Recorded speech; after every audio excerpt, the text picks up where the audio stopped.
day, and welcome to the Altria Group 2025 third quarter and 9 months earnings conference call.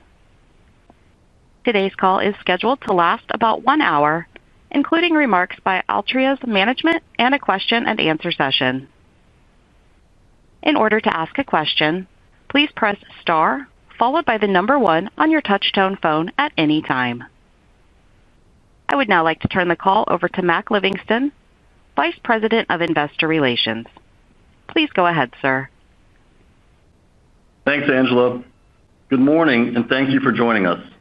This morning, Billy Gifford, Altria's CEO, and Sal Mancuso, our CFO, will discuss Altria's third quarter and first 9 months business results. Earlier today, we issued a press release providing our results. The release, presentation, quarterly metrics, and our latest corporate responsibility reports are all available at altria.com. During our call today, unless otherwise stated, we're comparing results to the same period in 2024. Our remarks contain forward-looking statements, including projections of future results. Please review the forward-looking and cautionary statements section at the end of today's earnings release for various factors that could cause actual results to differ materially from projections. Future dividend payments and share repurchases remain subject to the discretion of our board of directors. We report our financial results in accordance with U.S. generally accepted accounting principles. Today's call will contain various operating results on both a reported and adjusted basis. Adjusted results exclude special items that affect comparisons with reported results. Descriptions of these non-GAAP financial measures and reconciliations to the most comparable GAAP financial measures are included in today's earnings release and on our website at altria.com. Finally, all references in today's remarks to tobacco consumers or consumers within a specific tobacco category or segment refer to existing adult tobacco consumers 21 years of age or older. With that, I'll turn the call over to Billy. Thanks, Mac. Good morning, and thank you for joining us.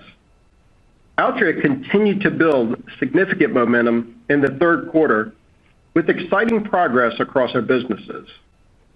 For the third quarter, we delivered strong financial performance, growing adjusted diluted earnings per share by 3.6%, and we continued to make meaningful progress across our smoke-free portfolio and toward our long-term adjacency goals.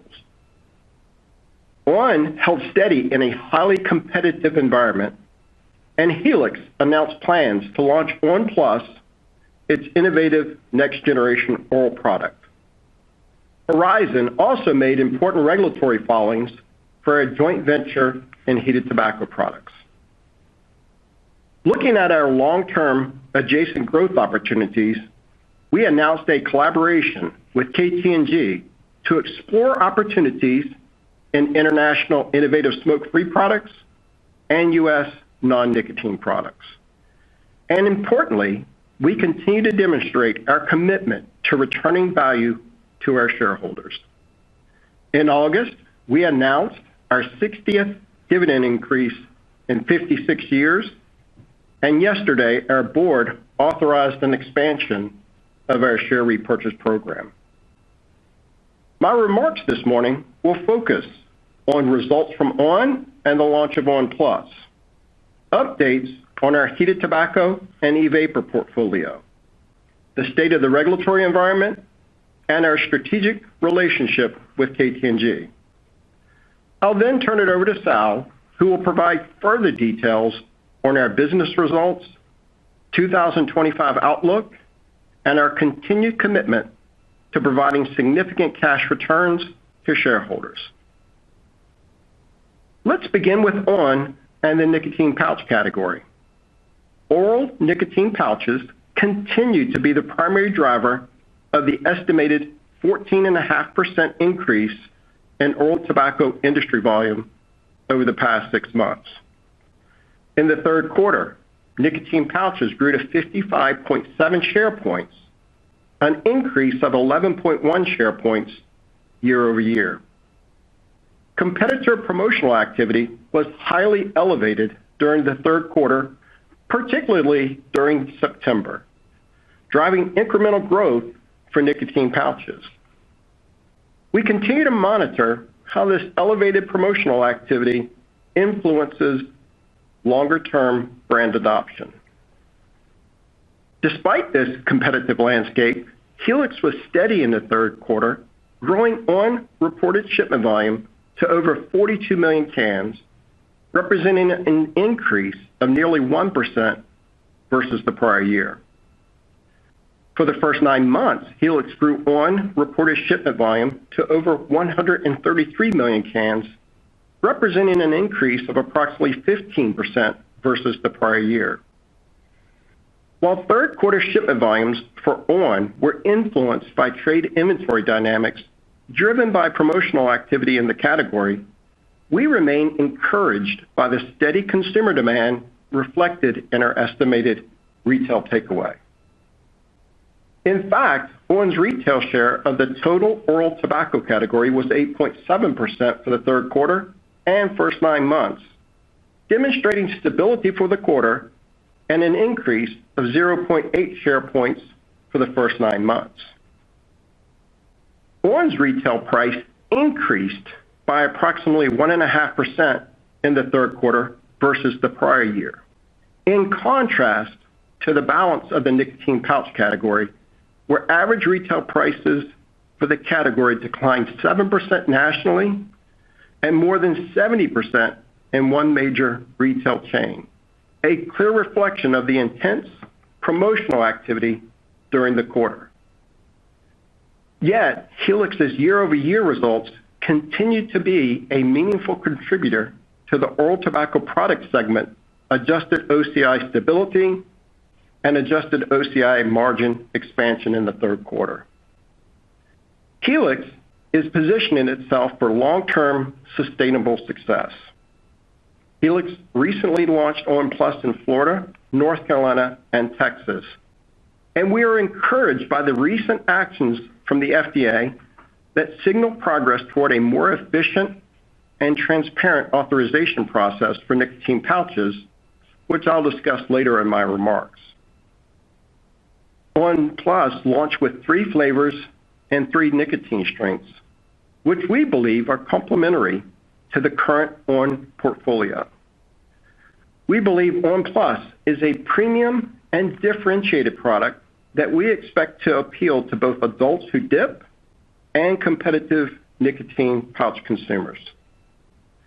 on! PLUS uniquely delivers on 3 desirable attributes for pouch consumers: comfort, nicotine delivery, and flavor satisfaction. In recent research, we compared on! PLUS Mint against several leading competitive brands. While a small sample size, on! PLUS outperformed all competitive brands in the sample. on! PLUS achieved the highest purchase intent score driven by the comfort of the pouch. In addition, innovation and consumer preferences remain at the forefront of Helix's strategy. Helix continues to build a pipeline of new on! PLUS flavors and looks forward to bringing them to the U.S. market. In heated tobacco, Horizon completed a key milestone on its path to bring Plume to the U.S. In August, Horizon filed a combined PMTA and MRTPA with the FDA for Plume and Marlboro heated tobacco sticks. We believe the science and evidence supporting Horizon's applications are compelling and present a strong case for FDA authorizations. Our teams are working diligently on Plume's go-to-market plans, and we look forward to engaging smokers with this innovative product. Moving to our e-vapor business and NJOY. We believe we have completed the product design of a modified NJOY ACE solution that addresses all 4 disputed patents. Our teams are evaluating the potential pathways to bring the modified ACE product to market.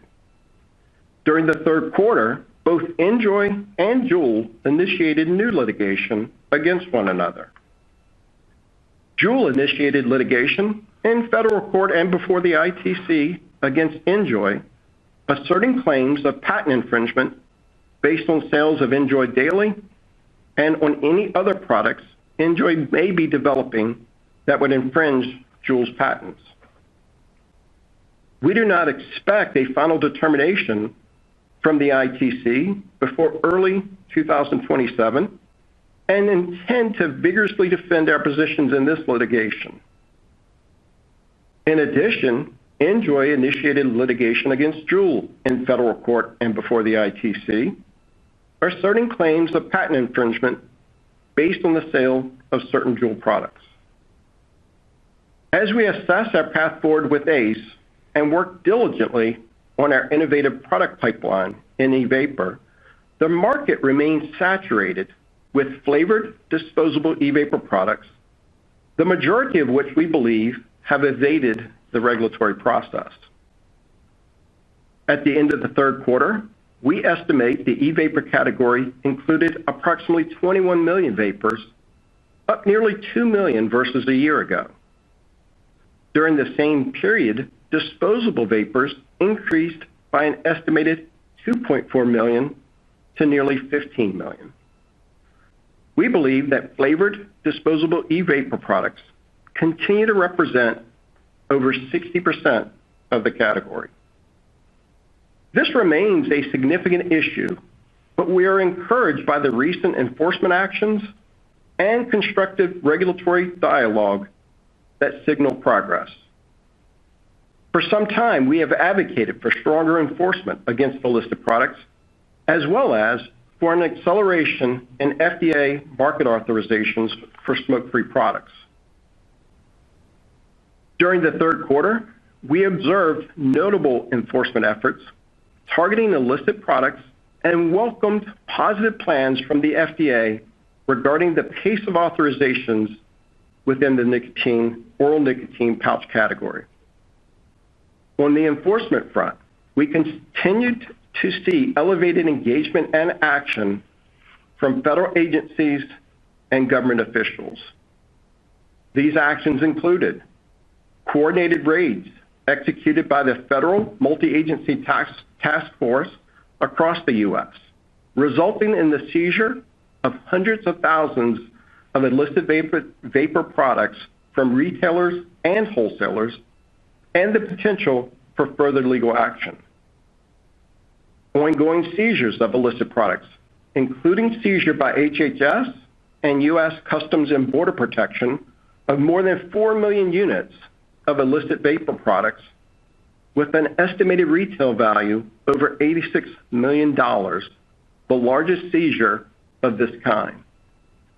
And a targeted nationwide operation led by the Drug Enforcement Administration focused on illicit activity at vape shops. These federal actions, alongside efforts at the state and local level, are signs of progress.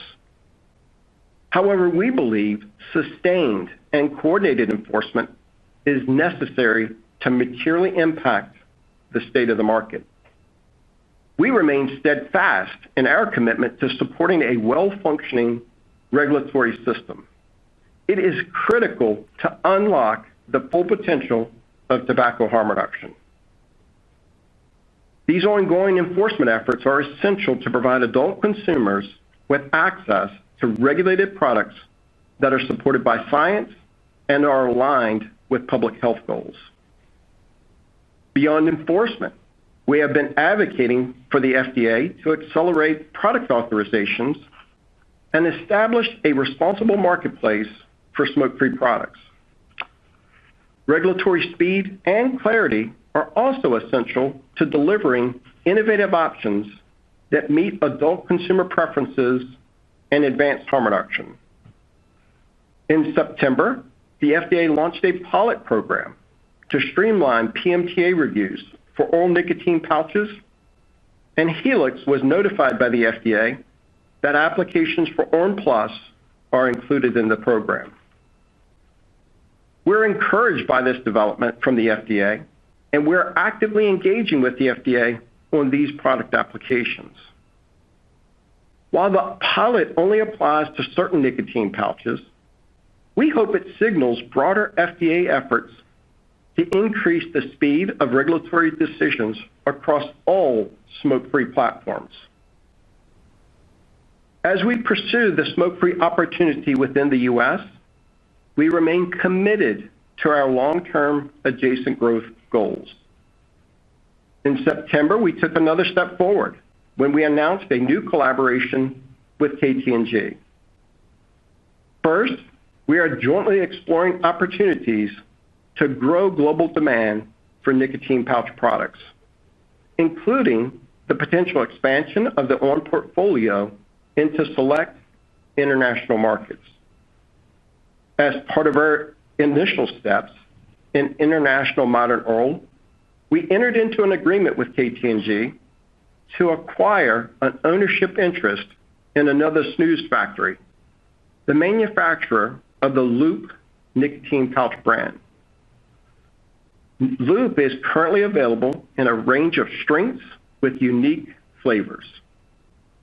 Our research shows that complex flavors are driving growth for modern oral in international markets, and we are pleased to add our investment in ASF to complement our portfolio of on! Plus, and Fumi to effectively compete across all modern oral product segments. Second, our collaboration includes the exploration of opportunities in U.S. non-nicotine, specifically in the energy and wellness space with KT&G's Korea Ginseng Corporation, leveraging their product expertise and our commercial capabilities. In addition, as part of our relationship with KT&G, we're exploring ways to improve operational efficiency in traditional tobacco with the potential benefits for both companies in our respective home regions. We believe this collaboration further supports our enterprise goals and may strengthen our capabilities relevant to international nicotine products. We're excited about our new relationship with KT&G and look forward to providing updates on our joint efforts. In summary, Altria continued to build momentum in the third quarter. Our core tobacco businesses remained resilient.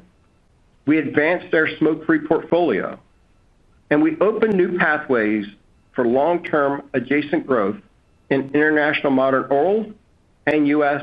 non-nicotine innovation.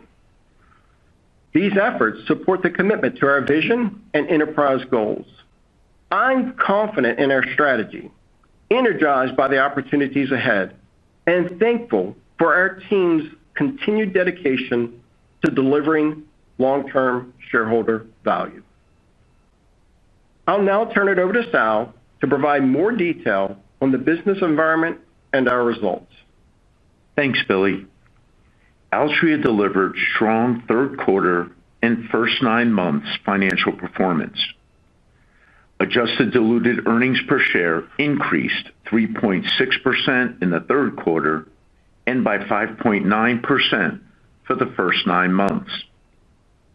In the smokable product segment, adjusted operating companies income grew by 0.7% to nearly $3 billion in the third quarter and by 2.5% to $8.4 billion for the first 9 months. Adjusted OCI margins expanded to 64.4% for the third quarter and first 9 months, representing impressive margin growth of 1.3 percentage points and 2.7 percentage points, respectively. Smokable products segment reported domestic cigarette volumes declined by 8.2% in the third quarter and 10.6% for the first 9 months. When adjusted for trade inventory movements and calendar differences, the segment's domestic cigarette volumes for the third quarter declined by an estimated 9%, slightly above the estimated 8% volume declines at the industry level. For the first 9 months, when adjusted for calendar differences and trade inventory movements, the segment's domestic cigarette volumes declined by an estimated 10.5% and by 8.5% at the industry level. PM USA continues to execute on its strategy of maximizing profitability over the long term. While maintaining its focus on Marlboro and the premium segment, PM USA recognizes the opportunity to compete within the discount segment, guided by data-driven strategies. Within the highly profitable premium segment, Marlboro maintained its long-standing leadership in the category. In the third quarter, Marlboro expanded its share of the premium segment by 0.3 to 59.6% versus the prior year and by 0.1 sequentially.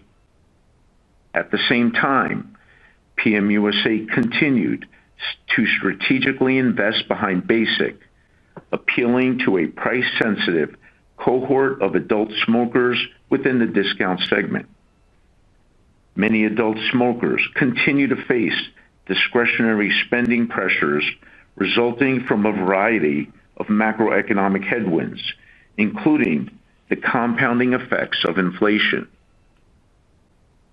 Leveraging PM USA's data analytics and robust RGM tools, Basic grew 0.9 share points sequentially and 1.4 share points year over year for the third quarter. The discount segment of the industry expanded by 2.4 share points year over year, with Basic capturing over half of that growth. Importantly, our data show that most of Basic's share gains came from adult smokers already within the discount segment, with limited impact on Marlboro.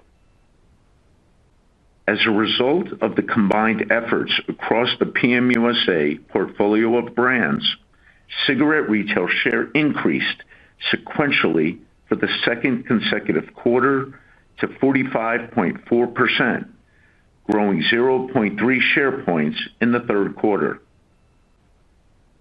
Cigars also continued to be a meaningful contributor to our smokable products segment results. For the third quarter and the 9 months, Middleton reported shipment volume increased 2% and 1.1% respectively, as Middleton outperformed in the large mass cigar industry. Let's turn now to the oral tobacco products segment. In the third quarter, adjusted OCI declined by less than 1%. Over the same period, the segment saw improved profitability through impressive adjusted OCI margin expansion of 2.4 percentage points to 69.2%.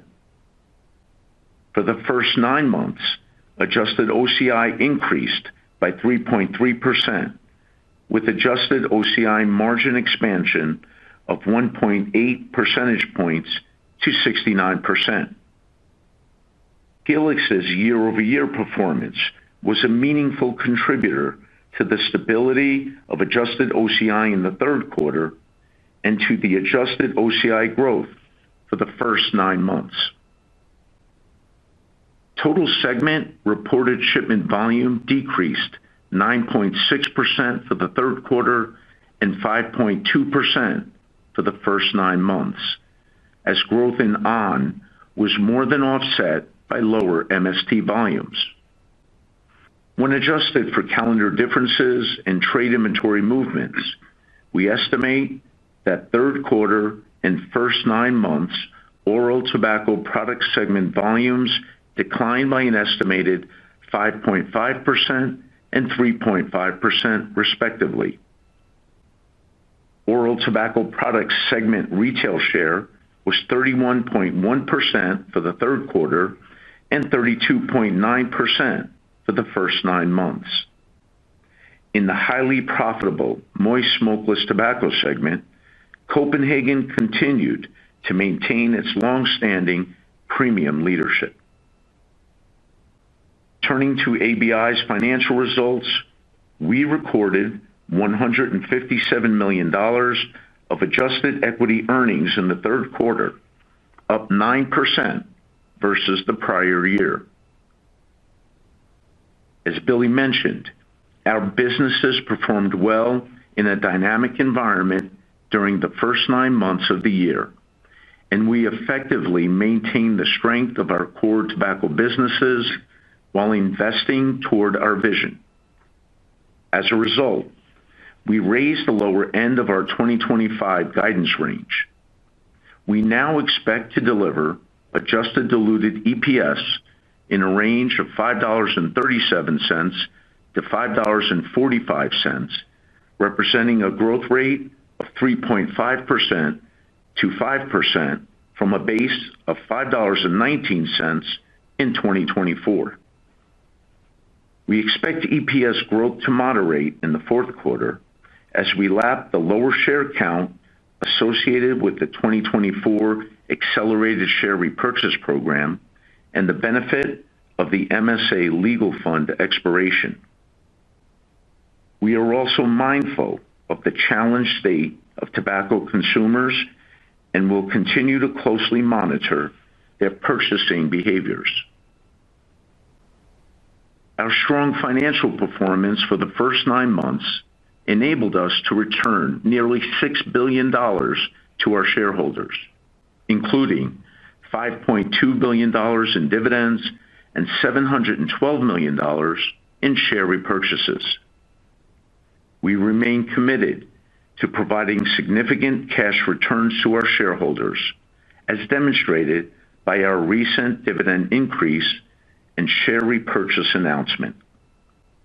In August, our board increased our regular quarterly dividend by 3.9% to $1.06 per share, marking our 60th dividend increase in 56 years.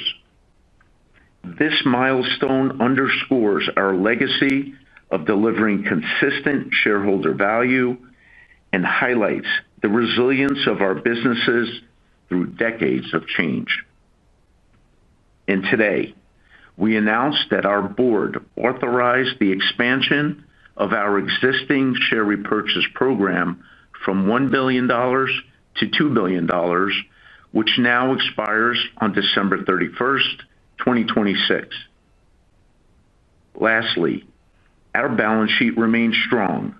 Our debt-to-EBITDA ratio as of September 30th was 2 times, in line with our target of approximately 2 times. With that, we'll wrap up, and Billy and I will be happy to take your questions. While the calls are being compiled, I'll remind you that today's earnings release and our non-GAAP reconciliations are available on altria.com. We've also posted our usual quarterly metrics, which include pricing, inventory, and other items. Operator, let's open the question and answer period. Thank you. Once again, as a reminder, if you would like to ask a question, please press the star key followed by the number 1 on your touch-tone phone at this time. Investors, analysts, and media representatives are now invited to participate in the question and answer session. We will take questions from the investment community first. Our first question comes from Matt Smith with Stifel. Please go ahead. Hi, good morning, Billy and Sal. Thank you for taking my question.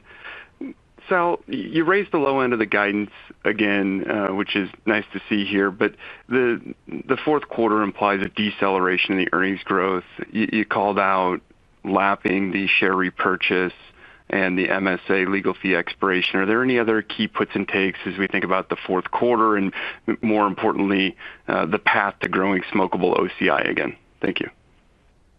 Thank you, Matt. No, as you mentioned, we did talk about the share repurchase and MSA legal fund. I'll also say we continue to monitor consumer spending. The marketplace remains dynamic. So I would really focus on that. But we feel really good about the ability to narrow guidance by raising the bottom. We're very pleased with the first 9-month financial performance. And then smokable profitability, again, we feel really good about PM USA's performance, their ability to expand margins for Marlboro remain strong within the premium segment. So we feel really good about the smokable business and happy to be able to provide the guidance. Thank you. And as a follow-up, you called out the underlying cigarette industry rate of decline moderating on a sequential basis.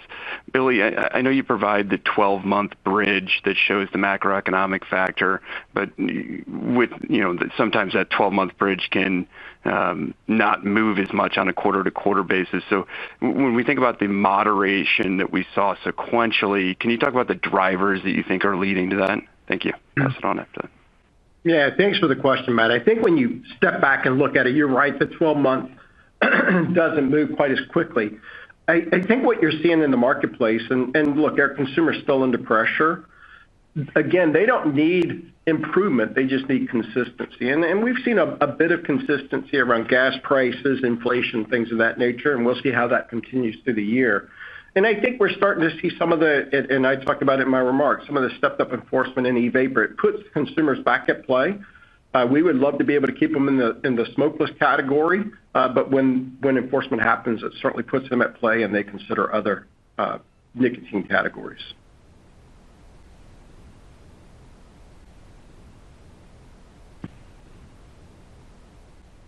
And we'll take our next question from Bonnie Herzog with Goldman Sachs. Please go ahead. All right. Thank you. Good morning. I guess I have a question first on the nicotine pouch category. The competitive environment has really intensified. So could you touch on what you're seeing and whether, I guess, you've been happy with the performance and positioning of on! considering the moderating growth? And then could you talk about, some of your initiatives that you're, implementing, I guess, to maybe turn the performance around? I guess I'm kind of wondering, do you feel that you need to step up promotional spend? And then finally, could you maybe share early feedback on the rollout of on! PLUS? And I guess assuming it's positive, should we assume you'll roll out that brand nationally? Yeah, thanks for the question, Bonnie. You're right. The competitive environment significantly stepped. I mean, we tried to dimensionalize it.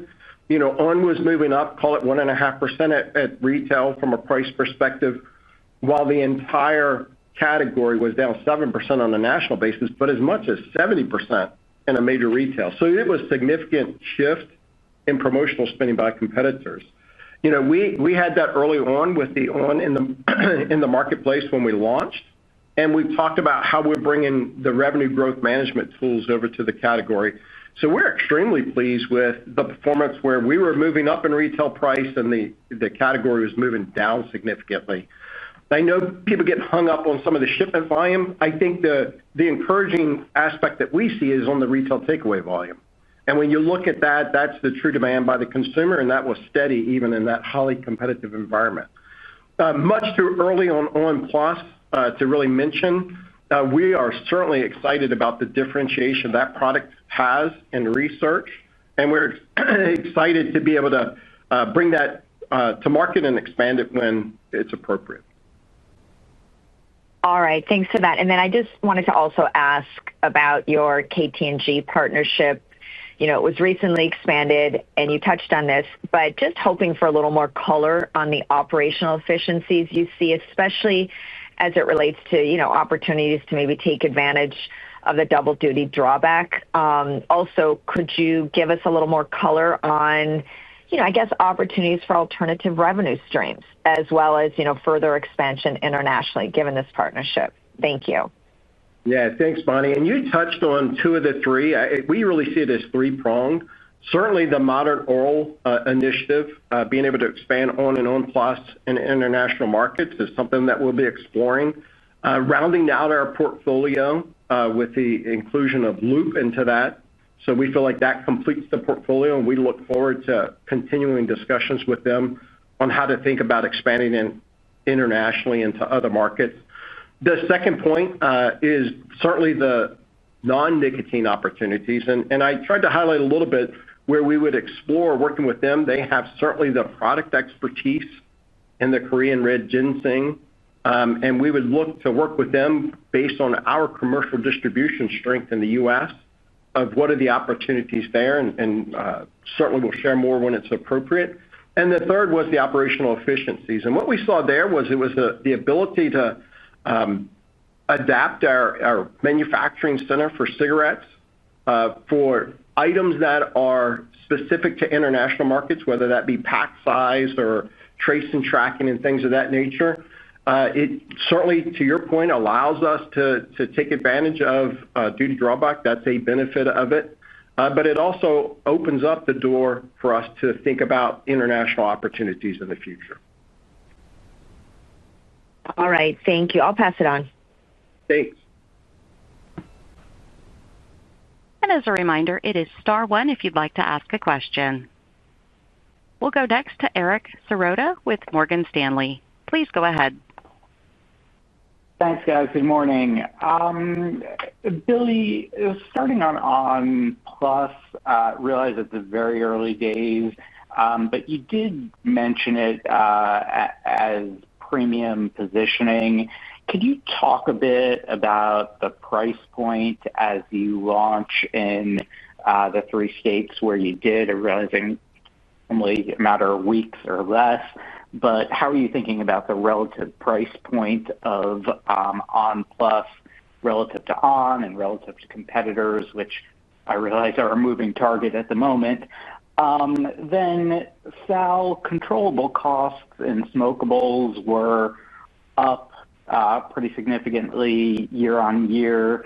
Realized they were down in a year ago, so there was perhaps a comparison issue.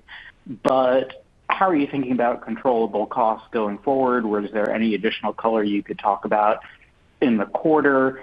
And, the smokable OCI growth was relatively muted at less than 1%.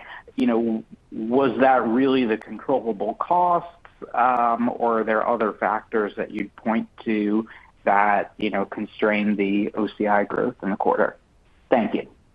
Yeah, thanks, Eric. And so I'll kick us off, and then Sal can follow up with a question for him. I think when you think about on! Plus, we certainly see that as a premium price product because of the differentiation and the satisfaction we think it brings in the experience to the consumer. In our research, the consumers choose that as the top product in there from a total experience standpoint, and we think it can demand a premium price at retail. Certainly, in any introduction, you have introductory price promotions. We know as soon as we get it in consumers' hands, they experience that differentiation that I'm trying to highlight to you. And so we'll certainly have introductory price promotions as we look to expand when appropriate.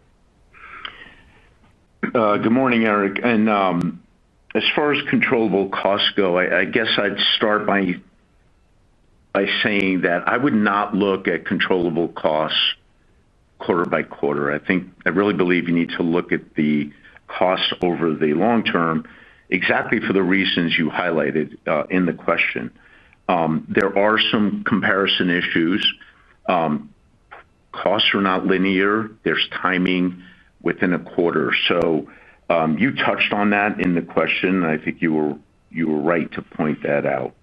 As far as controllable costs going forward, I'm going to be careful not to kind of lean into future guidance and things like that. But I would tell you how we think about costs. Obviously, in a declining category like smokable and cigarettes in particular, cost management is an important part of the growth algorithm along with pricing.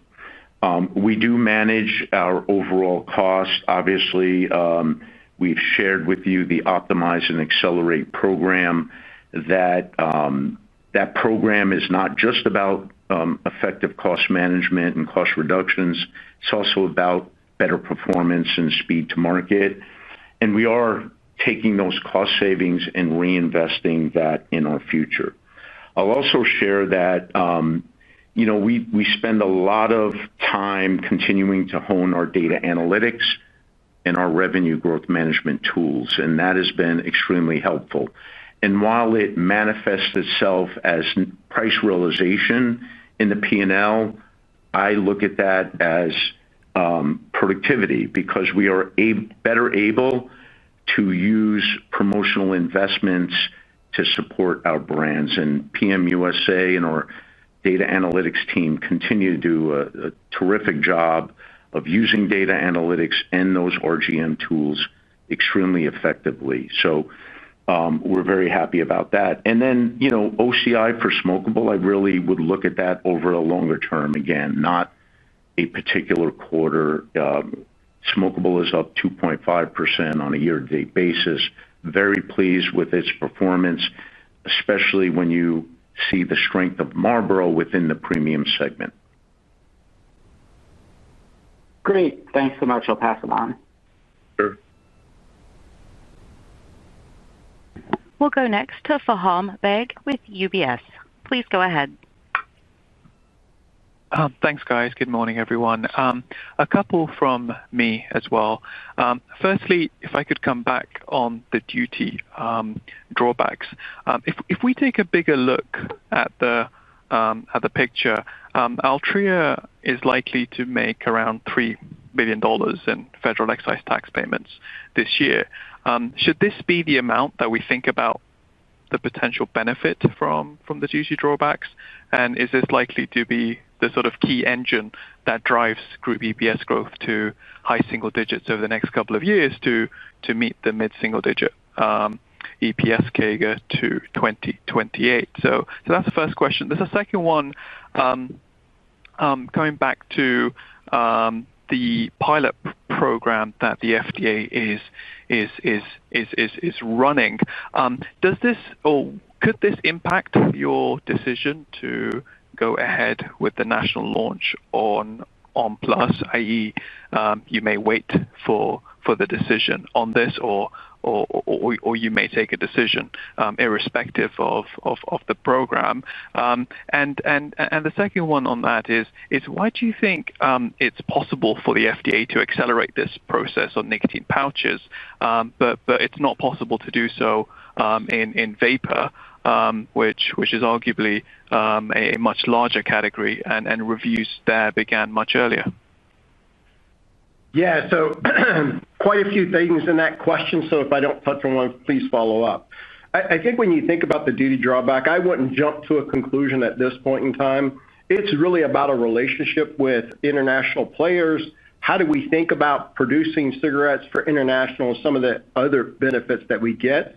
Certainly, drawback is an additional benefit to that. When you think about the pilot program, I want to be clear that we want a functioning regulatory system. So we're going to always make our decisions based on what's the long-term best interest of the company, with an eye towards what is best to get a functioning regulatory system. I think your question related to pouches versus vapor, I think from comments from them, but just the interpretation of it being called a pilot program, they wanted to start where it made sense to start, and that's in nicotine pouch. It's a fairly set category, even though we've seen some players maybe enter the marketplace illicitly. It gives them a way to thinking about the category in total, and then differentiated products and what's different between individual products in the marketplace, which should speed up their review of that. I think when you think about vapors, the marketplace is a mess right now. And so I think the nature of a pilot program is to learn. They will learn. Manufacturers, including us, will learn. It's been a very collaborative process with constant engagement through the application review process, which is very different and very encouraging from the FDA we experienced under the previous administration. So I think once you have those learnings, we would hope and encourage the FDA to expand it to other categories. I guess just a quick follow-up. Could you clarify that the EPS growth is suggested to accelerate to high single digits over the next couple of years in order to meet your mid-single digit EPS CAGR. Is that still the ambition? Our ambition is the goal. We haven't changed our goals from an overall CAGR that we stated previously, and that's been our stated goal. So yeah, that's the way I would think about how we're going to manage the business going forward. Brilliant. Thank you.